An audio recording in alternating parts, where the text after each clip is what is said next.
हलफनामे में आए कई अजीबोगरीब सच। जानिए शपथ पत्र का विश्लेषण और अनजाने रोचक रहस्य।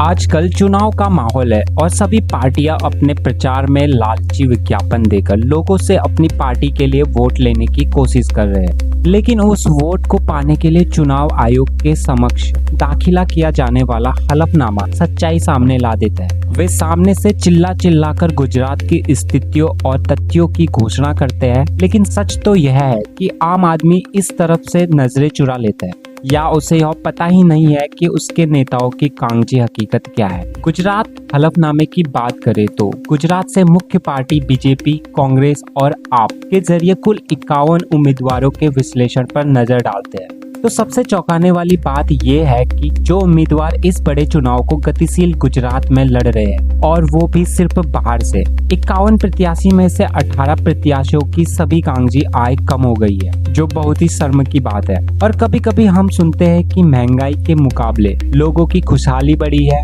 और आय भी बढ़ी है, लेकिन यह बात बिल्कुल गलत साबित हो रही है। इस संबंध में इसी विषय पर आगे बढ़ते हुए 3 उम्मीदवार ऐसे हैं जिन्होंने रिटर्न दाखिला नहीं किया है, और वो उम्मीदवार ऐसे हैं जिन्होंने पिछले 2 से 3 वर्षों से ही रिटर्न दाखिला करना शुरू किया है। आय के मामले में थोड़ा और आगे बढ़े तो साफ है कि ज्यादातर उम्मीदवारों के मामले में उनके पति या पत्नी की आय में उनकी तुलना से अच्छी बढ़ोतरी हुई है, और कुछ मामलों में तो ऐसा है कि वह खुद विधायक या फिर खुद संसद सदस्य है, लेकिन उनकी 5 साल की आय में काफी बदलाव देखने को मिला है। वेतन स्तर होने के बावजूद आय में बदलाव होना थोड़ा अजीब लगता है। हम सभी जानते हैं कि HUF की आय कैसी है, जिसके पास है, और आदमी कब HUF का रिटर्न फाइल करता है। अगर हम उनके विश्लेषण को देखें तो 51 उम्मीदवारों में से कुछ 12 उम्मीदवारों की आय HUF से है, जो बाहर है। इसमें 10 बीजेपी के और 2 कांग्रेस के उम्मीदवार है। पूरी दुनिया जानती है और वकील, CA, अकाउंटेंट भी अच्छी तरीके से जानते हैं कि HUF आय कब और कैसे दिखाई जाती है। अब अगर हम इस पर गौर करें तो यह भी सवाल उठता है कि इतने सारे सामाजिक कार्यकर्ताओं के पास HUF आय अर्जित करने का समय कहाँ होगा? क्या उन लोगों के पास 24 घंटे के बजाय 48 घंटे का समय होगा? इससे परे देखें तो एक खास बात है जो हमारे गुजरात के लोगों के लिए बहुत जरूरी है। अब भी वे अपना पैसा खर्च कर रहे हैं और फॉर्म भर रहे हैं, जबकि गुजरात में यह आर्टिकल 4 के अंतर्गत 50 के स्टैंप यूज करने का कानून है। फिर भी सिर्फ 25 उम्मीदवारों ने 50 रुपए के स्टैंप का इस्तेमाल किया है, जबकि 17 उम्मीदवारों ने 300 रुपए का स्टाम्प का इस्तेमाल किया है और 8 उम्मीदवारों ने 100 रुपए के। एक उम्मीदवार ने 50 के 2 चरणों का उपयोग किया है।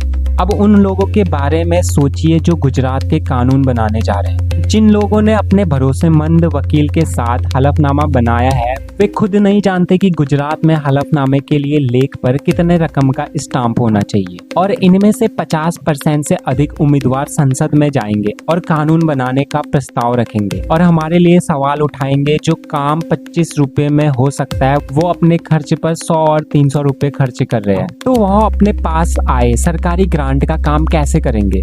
और साथ ही यह कहना अप्रासंगिक नहीं होगा कि विद्वान वकील भी अलग अलग दिशाओं में कानून का अभ्यास कर रहे हैं, या उन्हें अभी तक उचित आर्टिकल और उसके स्टैंप ड्यूटी का पता ही नहीं है। तो यह हालात गुजरात के अंदर चल रही एजुकेशन और एडमिनिस्ट्रेशन सिस्टम पर सवाल खड़ा करते। आगे बढ़ते हुए 51 में से 8 उम्मीदवार ऐसे हैं जिनके खिलाफ आपराधिक रिकॉर्ड है। CR पाटिल जैसे व्यक्ति के खिलाफ आज तक एक भी आपराधिक मामला लंबित नहीं है, जबकि चैतर वसावा जैसे लोगों पर विधायक बनने के बाद भी मुकदमा चलाया जाने लगा और उनके खिलाफ आपराधिक मामले भी चल रहे हैं। जब शिक्षा की बात आती है तो 15 उम्मीदवार ऐसे हैं जो पूर्ण स्नातक भी नहीं है, जबकि 6 उम्मीदवारों ने डिप्लोमा पाठ्यक्रम किया है। इसके अलावा 17 उम्मीदवार ऐसे हैं जिन्होंने विभिन्न विभागों से स्नातक की पढ़ाई पूरी की है, जबकि 1 उम्मीदवार के पास मास्टर डिग्री है। 4 उम्मीदवारों के पास डॉक्टर की डिग्री है, जिसमें मनसुख मंडाविया और रेखाबेन चौधरी के पास 2021 और 23 में पीएचडी की डिग्री है